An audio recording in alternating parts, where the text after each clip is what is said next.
Our scripture today is the lovely Psalm 121. I lift up my eyes to the hills. From where will my help come? My help comes from the Lord, who made heaven and earth. He will not let your foot be moved. He who keeps you will not slumber. He who keeps Israel will neither slumber nor sleep. The Lord is your keeper. The Lord is your shade at your right hand. The sun shall not strike you by day, nor the moon by night. The Lord will keep you from all evil. He will keep your life. The Lord will keep your going out and your coming in from this time on and forevermore. The word of God for the people of God. Well, we're talking today about graduations. This is the season where we think about our schools and our graduates. And I heard about something that happened at an elementary school. Little Johnny asked his teacher a question. He was an ornery kid. And frequently he had to be given a timeout for misbehavior. And one day he came to his teacher. He said, Teacher, would you punish me for something I didn't do? She said, well, no, of course not, Johnny. I would never punish you for something you didn't do. He said, well, that's good, teacher, because I didn't do my homework. Well, this is a season when we think about schools and graduations, and you probably all of us have a friend or a family member who is graduating right about now, sometime this month. And a lot of the advice that we would give to graduates would apply to the Christian life as well. So this is a relevant topic to all of us. And the psalmist says, I will lift my eyes. I will lift my eyes. It reminds me of the Apostle Paul in his letter to the Philippians, where he says, whatever is true, whatever is honorable, whatever is lovely, etc. Think about these things. Friends, our graduates and all the rest of us need to get good at taking control of our thought lives. That is the key to taking control of our whole lives.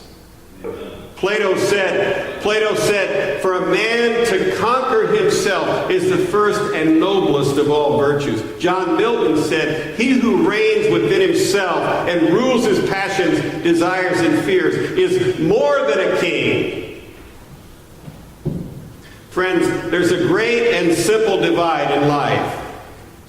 And the divide is this. Are you a person who thinks that life is something that happens to you? Is life something that just sort of happens to you? Or is your life a story that you and God are writing together? Now, of course, the answer really is both things. But the people who experience the most peace and satisfaction in life tend to be those who focus on the parts of life that they can control. You know this, you've heard this, it doesn't originate with me. But we all want to be like the psalmist who decided where his focus would be. He said, I will lift my eyes. I will set my heart on the one to whom my life belongs. I will set my mind on the one who is preparing my eternal home. I will set my eyes on the one who can bring me peace. Be proactive about where your mind is, and the rest of your life will follow as well. We've got to be proactive in this Christian life. The great French author Victor Hugo was proactive about making sure that he spent enough time writing each day. And he told one of to make sure that he wrote at the time of day when he was at his best. He would tell his servants to come into his room in the morning and hide his clothing.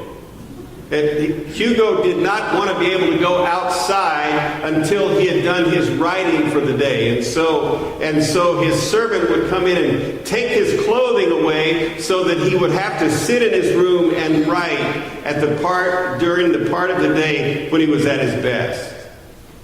See, it's a battle to take control of our lives. Some philosophers said we have met the enemy and it is us. See, we will not drift into God's best. We will not drift into a satisfying life. We have to be proactive about taking control of our lives. One way we drift sometimes is when we postpone a decision.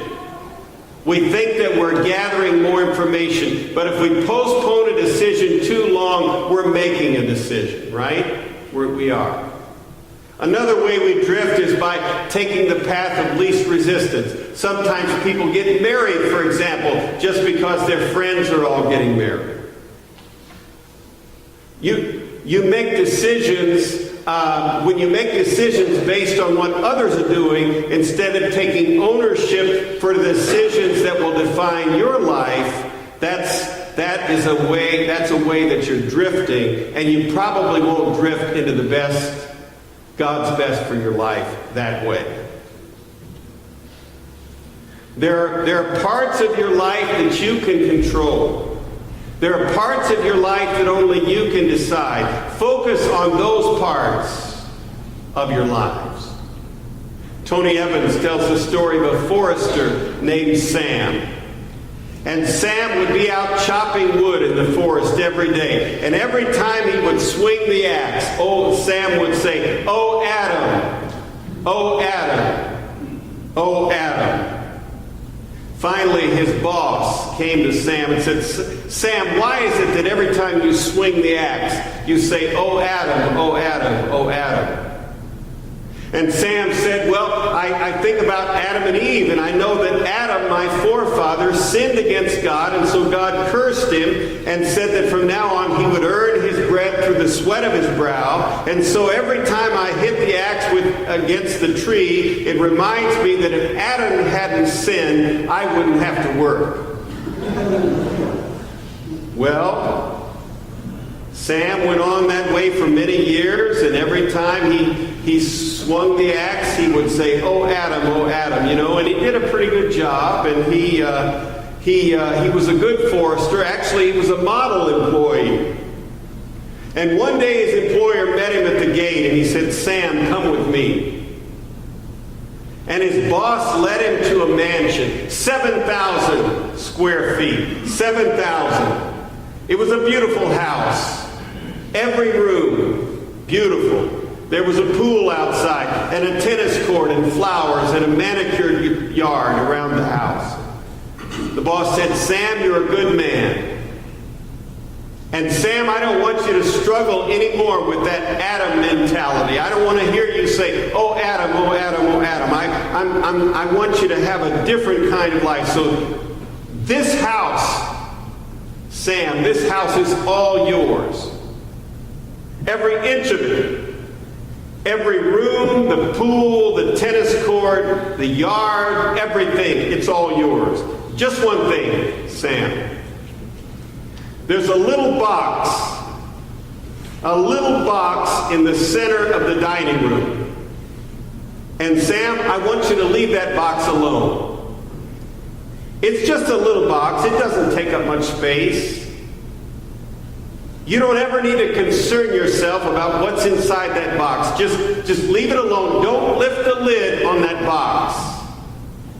If you can handle that, all of this mansion is yours. It's yours to enjoy." Sam said, I can handle that. No problem. I can handle it. Thank you very much.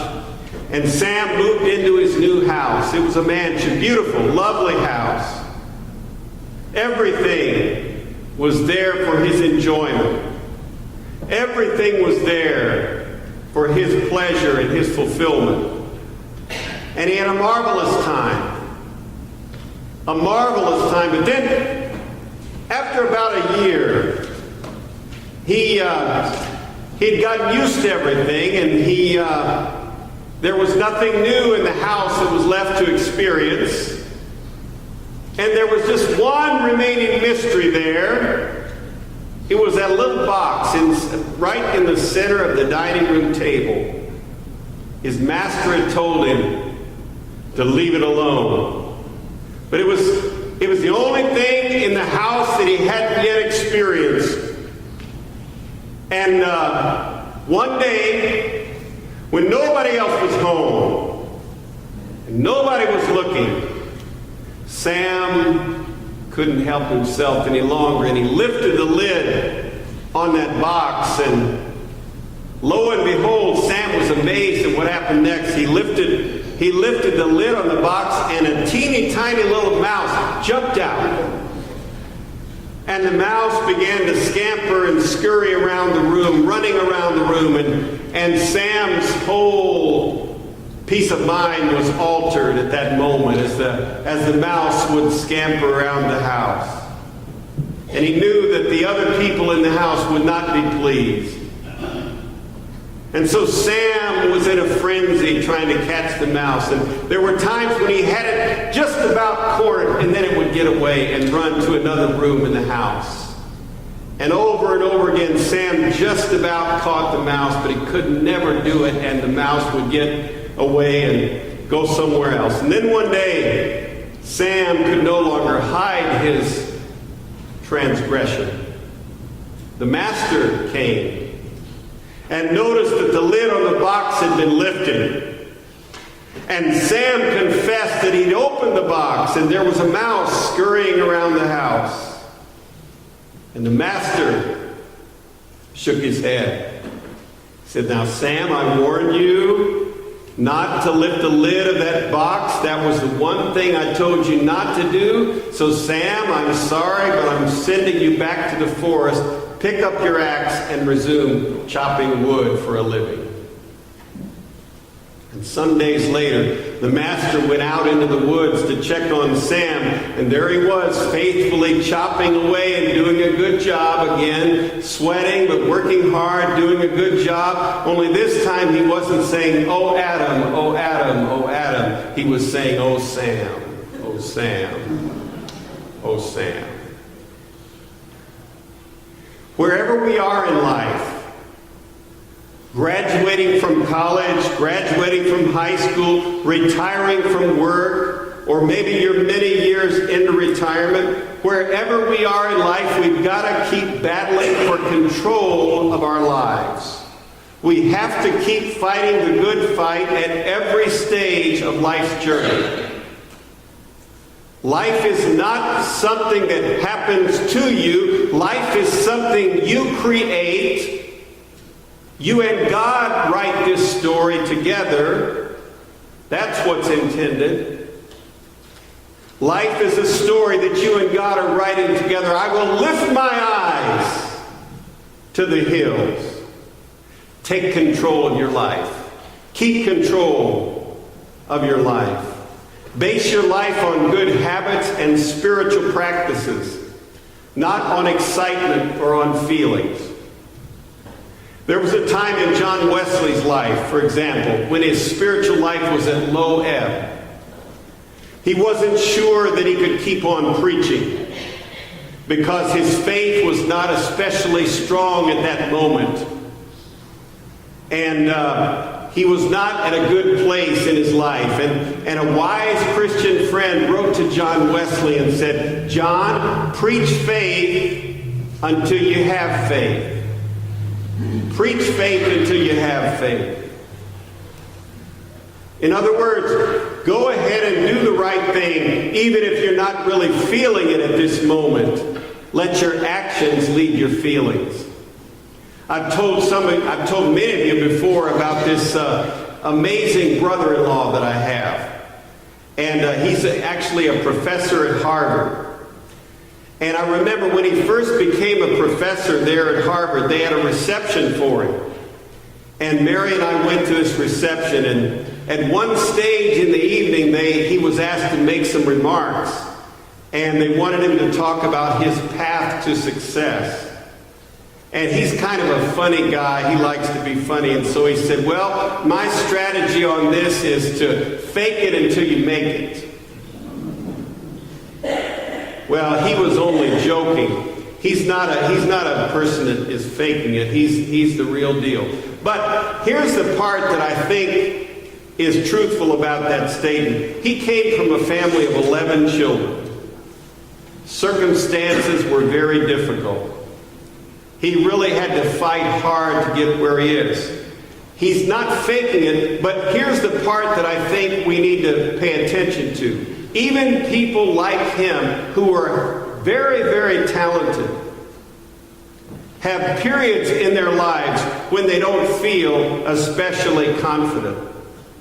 They don't necessarily feel as though they're operating from strength. But they keep on going anyway and acting as though things are going to work out. Sometimes we've got to act first and let the feelings follow. Sometimes you ask me, Pastor, why do we have to write out a pledge about how much we're going to give to the church? Why do we need pledges? I'll tell you why I do a pledge. If I didn't make a pledge, I would give less to the church. Most of the time, for about 9 months out of 12, it's a joy to put that check in the plate. I don't struggle most of the time. But there are usually about 2 or 3 months out of the year when other thoughts enter my head. And I might be tempted to siphon off some of that money and send it elsewhere if I didn't have that pledge card that says to me, this is what I promised to do. You see, I don't want my giving to the church to bounce around up and down according to how I'm feeling on any particular day, because feelings are fickle. I want to have a life that is based on good habits, concrete habits, and spiritual practices, and not on feelings. See, your life will be better if you have practices that you're committed to that are independent of the way you're feeling on any given day. Amen. Consider the person who is trying to lose weight. This guy might say, well, I'm really motivated. I'm excited to lose some weight. That's great. But motivation goes up and down. He's better off if he says, I'm committed to walking X number of miles every week. Or I'm committed to eating at home at least 4 nights a week.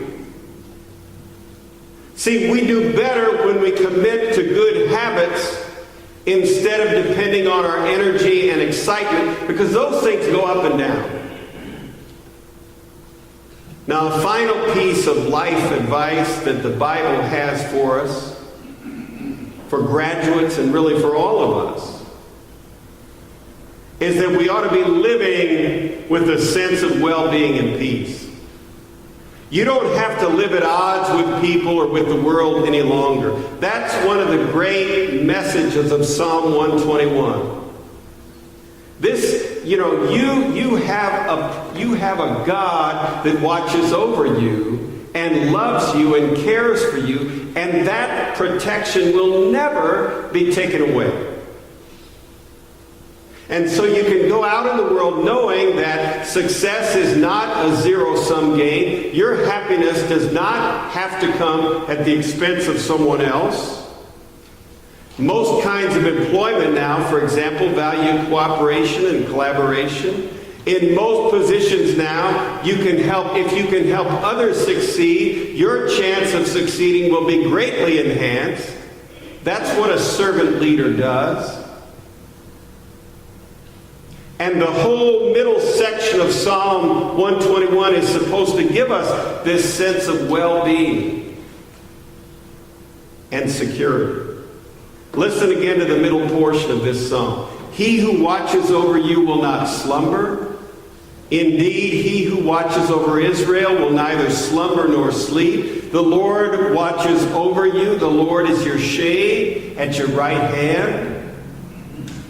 Friends, if we really believe that, then there's usually not any reason to approach life with a pugnacious approach. We don't need to lead with our chins any longer when we know that the Lord of heaven and earth is leading and guiding and protecting our lives. Mark chapter 5 tells the story of Legion. He's that madman that lived among the tombs.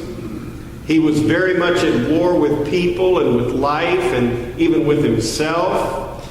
He was chained and shackled and exiled in those tombs.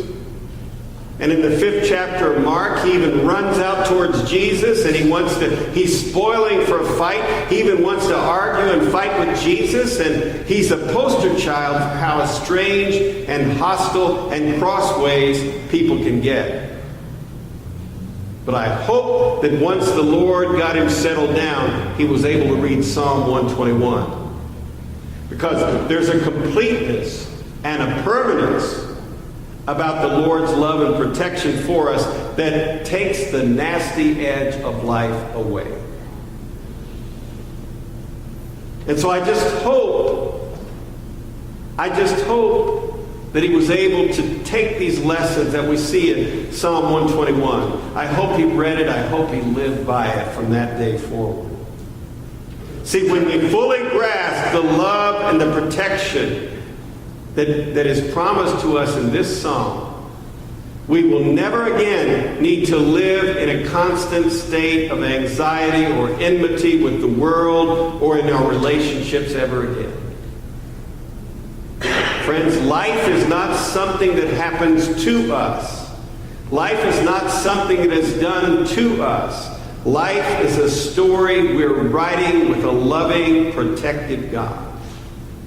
Take control of your life with good habits and good spiritual practices.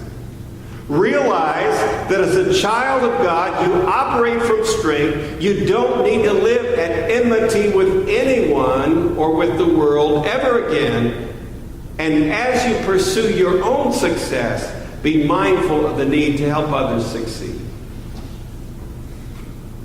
Let us pray.